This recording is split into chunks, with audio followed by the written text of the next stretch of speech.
बुलेटिनच्या सुरुवातीला एक महत्त्वाची आणि मोठी बातमी, कारण देशाच्या राजकारणात 19 डिसेंबरला मोठी घडामोड घडणार आहे असा मोठा दावा पृथ्वीराज चव्हाण यांनी केलाय। मराठी माणूस पंतप्रधानपदी विराजमान होईल असं काँग्रेसचे ज्येष्ठ नेते पृथ्वीराज चव्हाण म्हणतात। इस्रायलच्या गुप्तहेरानं केलेल्या स्टिंग ऑपरेशनमुळे अनेक जण अडचणीत येण्याची शक्यता आहे असं देखील चव्हाण यांनी म्हटलंय।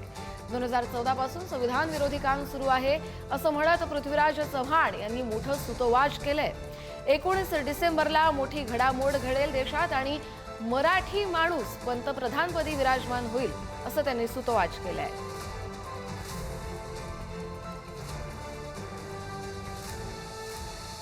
या डाउनलोडेबल आणि सर्चेबल ही माहिती असेल आणि कोण कितीही मोठा व्यक्ती असला तरी आम्ही त्याला संरक्षण देणार नाही आणि ती सगळी माहिती जाहीर होणार आहे। 19 डिसेंबरला काय होतं मला माहित नाही, उलट सुलट चर्चा चालू आहे, कोणाकोणाची नाव आहेत, काय काय कोणी काय काय कारनामे केलेले आहेत आणि त्यामुळं चळवळीचा मुख्य आत्मा आहे की आशा सोडायची नाही। मध्यंतरी मी एक छोटासा ट्विट केला, खूप गाजला।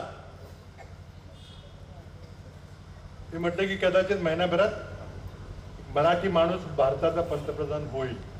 आता मराठी माणूस पंतप्रधान व्हायचा झालं तर आत्ता बसला माणूस त्याला बाजूला गेलं पाहिजे, म्हणून आधी मी अधोरेखित केलं की नाव न घेता बहुतेक बदल घडण्याची शक्यता मला दिसते आणि जर बदल घडला तर काँग्रेसचा काही पंतप्रधान होणार नाही, कारण आमच्याकडे बहुमत नाही।